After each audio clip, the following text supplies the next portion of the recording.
Hello everybody. Today we're going to complete Pygmalion Act 5. But before we go on, let's revise some of the previous acts. We knew that the ambassador's garden party was a great success. After the party, Higgins and Pickering were talking about how they were relieved that everything was over, thanking God for that. And they started to speak about that the experiment was a burden and he couldn't sleep. Higgins was so afraid, Pickering was so afraid, and so on. And Eliza was sitting with them, but they were ignoring her completely. They didn't even thank her or show her any gratitude. Pickering left to sleep, and Higgins followed him, asking Eliza to turn off the lights. While, but he forgot something. Higgins forgot his slippers, so he returned back to search for them when Eliza threw the slippers right to Higgins's face to express her anger. She started to criticize Higgins for not saying a word of or thanking her or showing an appreciation, although she is the one who won the bet for him. He started to mock what she said, and he gave her solutions when she asked him the same question that Mrs. Higgins asked before and Mrs. Pierce asked before: what's to become of her? She asked, what's to become of me? He gave her a lot of solutions, like getting married, going to the gutter again, selling flowers. He didn't care. She didn't accept any of them, and she decided to leave. She asked about her belongings, and she decided to leave secretly. In Act 5, we knew that Pickering and Higgins went to visit Mrs. Higgins in her house. They discovered the disappearance, or that Eliza left, and they noticed that she didn't even sleep in her bed. They came to Mrs. Higgins, and the maid came to announce their presence. She said to Mrs. Higgins that they were calling the police downstairs. Higgins came first to his mother, complaining that he couldn't find Eliza anywhere and that he couldn't find his things. He didn't know his appointments, telling her that he couldn't do anything without her. When Pickering came in, Higgins asked him about what the inspector did. Mrs. Higgins was so angry that they set the police after Eliza as if she was a thief or an umbrella that they left or they lost. Yet the inspector himself, as Pickering said, suspected them of some improper purpose. Mrs. Higgins, for the second time, accused them of being two children. Mr. Doolittle came to see Mr. Higgins. The maid came to announce his presence as a gentleman. Higgins thought that it was impossible that Doolittle became a gentleman. He must have been one of her genteel, as she say, relatives. When Doolittle entered, Higgins was so surprised by the great change. He was brilliantly dressed, so fashionable. Doolittle accused Higgins that he was the cause of all of that. He accused him that he was the reason for ruining his life and destroying his happiness and delivering him to the middle class. Higgins at first thought that Eliza was the one who bought these clothes to her father, but after Doolittle's accusation, he denied, saying that he only gave him £5. How come you become rich and I give you only £5? Doolittle said the whole story, that Higgins wrote to an American millionaire called Ezra, telling him that the most original moralist at present in England was Alfred Doolittle. For that reason, Ezra wrote a will before dying, giving Doolittle a share, 3,000 a year, on one condition. Two, which is to give lectures for his Reform League 6 times a year. Doolittle was complaining that he used to touch people for money before. Now people touched him for money. While he was a dustman, whenever he went to the hospital, they got him out of the hospital before he could stand on his feet. Now he had to visit the doctors twice a day because they felt that he wasn't a healthy man. Just all of this for the sake of money, of course. Before he had, before that, he hadn't got any relatives, or he had got a few relatives. After becoming rich, he had 50 to support them. He also thought that Eliza might have been waiting for him now outside his door to take her share too. And finally, he expressed that Higgins himself would be the last one to touch him for money because he wanted Higgins to teach him to speak proper English. Mrs. Higgins suggested that he would refuse the whole thing, but he expressed that it wasn't easy. Easy said than done. He hadn't got the nerve to refuse, cause if he looked at his future, he would end up in a workhouse, and that he had to dye his hair in order to stay as a dustman. So that will was the only solution in order not to be in the workhouse. Mrs. Higgins expressed that he was the solution for all Eliza's problems. She actually said, "Well, I'm very glad you are not going to do anything foolish, Mr. Doolittle, for this solves the problem of Eliza's future. You can provide for her now." These words provoked Higgins, and he said angrily that Doolittle had no right to take Eliza because Higgins had paid for her. Now Eliza belonged to Higgins. Nonsense. He can't provide for her. He shan't provide for her. She doesn't belong to him. I paid him £5 for her. Okay, so this is what he said. Mrs. Higgins declared that Eliza was upstairs and that she would call her if Higgins controlled his temper. Okay. Mrs. Higgins, before Eliza came down, she started to speak to Higgins and Pickering, telling him that she knew what happened before the last night, and Eliza told her everything. Pickering told her or defended himself and his friend, saying that they didn't speak to her and they didn't bully her by any means. And Higgins said that she was the one who attacked them, she was the one who acted violently by throwing the slippers into his face. Mrs. Higgins said the opposite, but she told them that Eliza told her what happened and that they sat with her without speaking. They didn't talk to her, they didn't show any appreciation. That's why she threw the slippers into his face.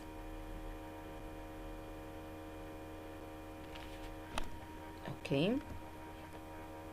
Pickering felt a little guilty and he felt that they did a mistake, so he asked if she was angry. Mrs. Higgins explained that she wouldn't return to Wimble Street anymore, especially that her father became rich and would afford her, and that Eliza would meet them on friendly terms only.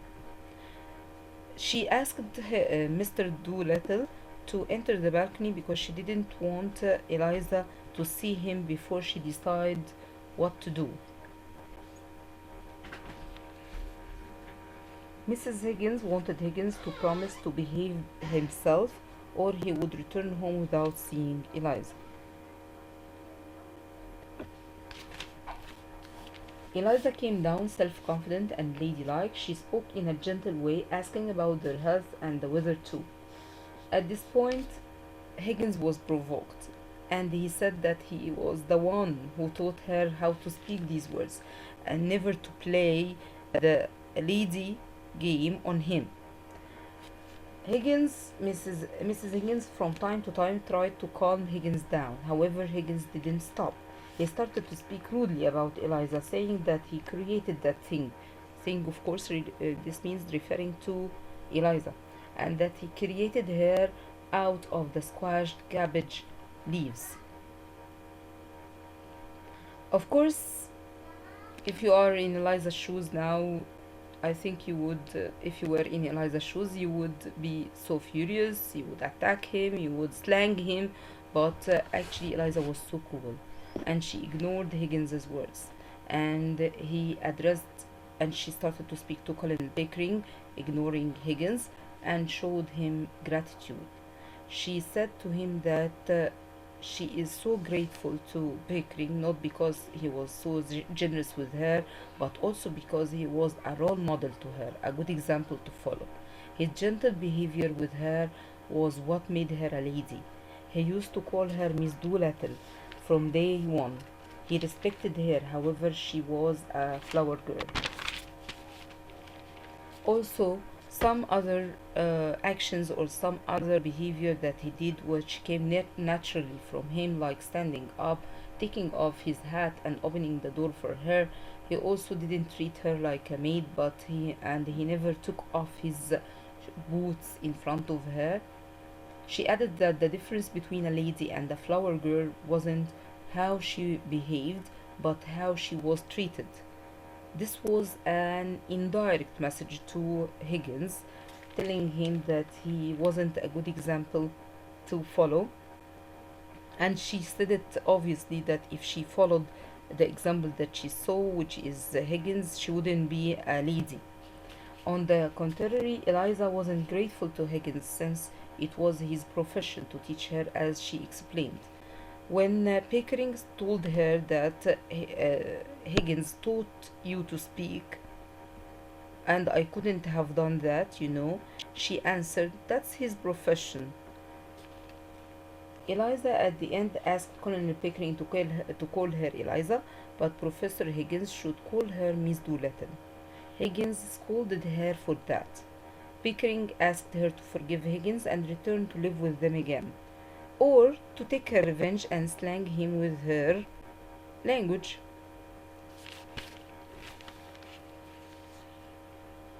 Slang him with her language, this means to take revenge and to speak as she used to speak when she was a flower girl. But Eliza said that she couldn't do that before and now because she tried to talk to a girl while she was wandering and she wasn't able to use her old way. She forgot her language and acquired a new one.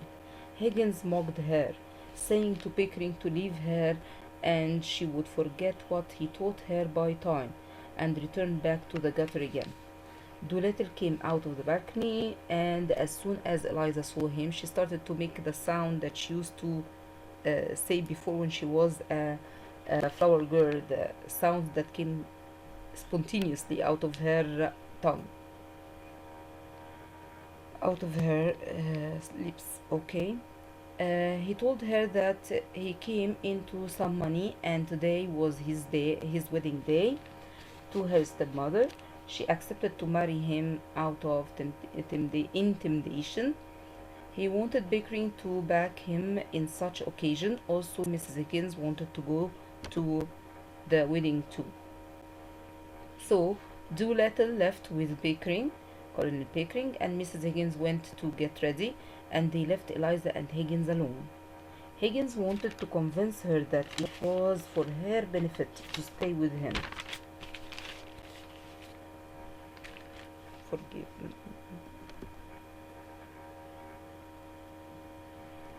However, Eliza believed that he wanted her just to be a maid, to bring his slippers and put up with his tempers. Higgins had no intention to change his treatment to her since he treated all people alike. He even treated the Duchess as a flower girl. This is what he said. And he said that everybody is equal. I treat everybody equally. Eliza told him that she could do without him, and Higgins as well told her that he could do without anybody since he had his own soul, but he would miss her presence. He got accustomed to her. Her answer was, she answered him coldly and said to him, "You can turn on your machine and listen to my voice when you feel lonely." Higgins started to twist her heart by speaking about feelings, saying that the machine has no feelings and so on.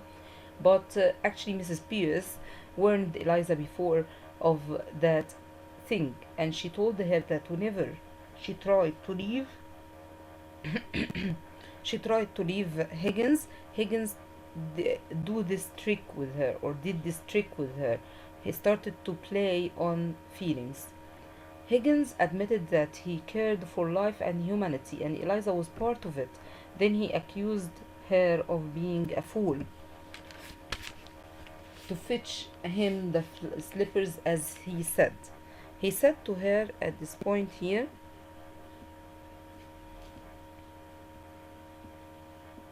you were a fool. I think a woman fetching a man's slippers is a disgusting sight. Did I ever fetch your slippers?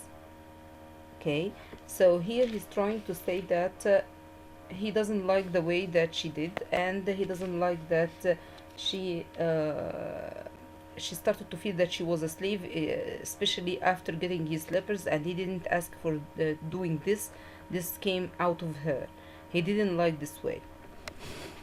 When Eliza blamed him for changing her that way and the caused troubles, he defended himself, saying that any creator or maker never thought about the troubles before creating. She wished she could go back to sell flowers, to be independent and not a slave. Higgins gave her two solutions: whether to adopt her as his daughter or to marry Pickering. Of course, she refused both. Then she told him about Freddie. She told him that Freddie used to talk to her or to write to her every day, twice or three times, and she decided to marry him. Consequently, Higgins became so angry, and he didn't accept to let his masterpiece marry such a fool or poor girl, a boy. This is his concept concerning Freddie. He felt that he is a fool person, and he doesn't deserve to take Eliza. He said, if you couldn't stand my coldness and selfishness, you can actually marry another one, like an ambassador, governor, general of India, anything of that sort. Eliza then told him that she wanted to be independent, and she thought of being a teacher, to be the assistant of Professor Nippon, and she could advertise that she, the Duchess, used to be a flower girl, and tell the people about her story, telling them that she could teach what she was taught. He started to feel her strength. He felt that she was taking good steps in her future. His doll turned against him. She rebelled against him, and she against her maker. She rebelled against her maker, and now she could think and plan her future alone. He said, you were like a milestone round my neck, but now you are a tower of strength. He suggested living with them as three bachelors, not as two bachelors and one fool girl. Now he thinks of her highly. He started to think of her as a tower. When Mrs. Higgins returned back, and she took Eliza to, she was going with her to the wedding, of course. Higgins, at that point, he didn't believe that Eliza would leave him forever. He didn't think that this would happen. And before she left, he told her to buy things to his house when she returned to his house. But Eliza told him, you can buy them by yourself. Okay? What do you think would happen? This is the end of the on-stage play. What do you think would happen? We knew that Eliza was a good example for feminists. She couldn't endure the role of slave, and she couldn't endure the rudeness anymore. Also, she asked for her independence. She asked for her freedom, liberty.